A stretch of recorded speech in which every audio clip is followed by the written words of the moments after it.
Buenas noches, tutor y compañeros. Esta es la sustentación de fase 1 diseño de la etapa de conversión ACS. Mi nombre es Pedro Hernán Castellanos, grupo 1704 electrónica de potencia.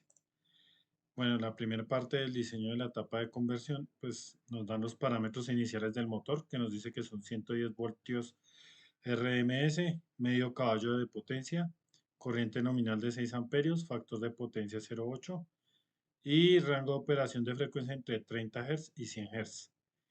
Esto tiene una fuente de alimentación, la voltaje de entrada es senoidal, quiere decir que es corriente alterna. La frecuencia de la línea es 50 Hz. Y esto es lo que nosotros debemos hallar, el voltaje rizado. Está entre el 2 y el 7%, en mi caso escogí el 7%. Se debe calcular el capacitor de filtrado y el voltaje final en continuo.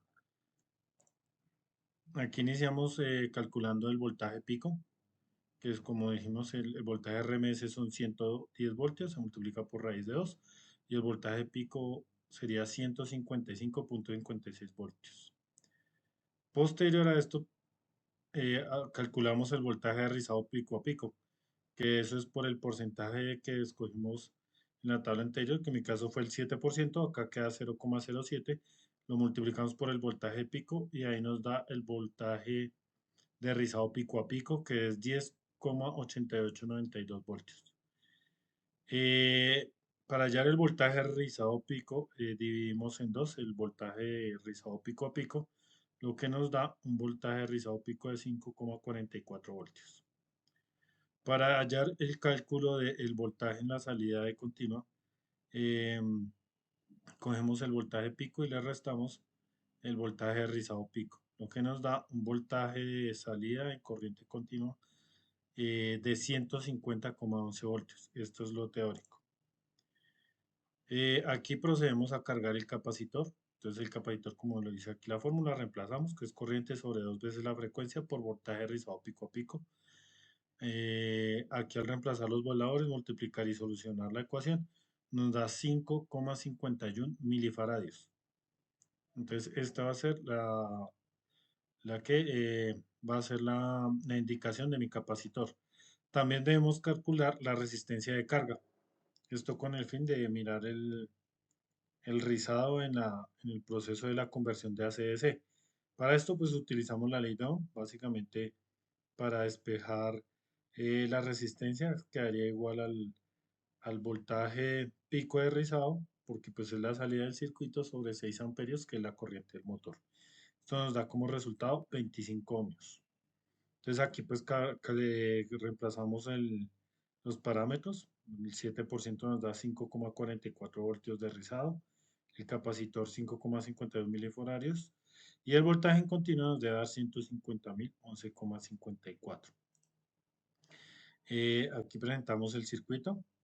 Como podemos ver aquí está a 110 pues 111 voltios, está un voltio por encima de lo indicado, pero pues ya es variación de la fuente.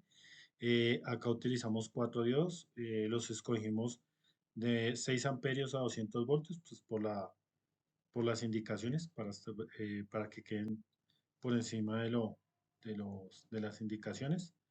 Debido que los de 100 voltios ya quedaban muy pequeños porque el voltaje acá es de 110 voltios. Colocamos el capacitor de 5,51 milifaradios y aquí en la resistencia calculamos la resistencia y la colocamos de 25 ohmios, como podemos ver en la entrada 110 voltios, en la salida 149, que está muy cercano a los datos del cálculo. Aquí podemos ver la medición con el osciloscopio a la entrada, como podemos ver aquí cuando monté el osciloscopio ya me dan 110 voltios, y aquí como podemos ver el voltaje pico 156 voltios, que está 0,5 voltios, tiene diferencia con el cálculo, pues que está muy cercano. Aquí podemos observar el osciloscopio colocado en la salida del puente rectificador. Esto nos da la señal de rizado, aunque nos da un voltaje pico de rizado de 4,5 voltios.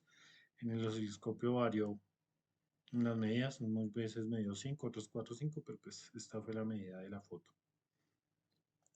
En la última fase vemos que aquí mide 149 voltios la salida de continua.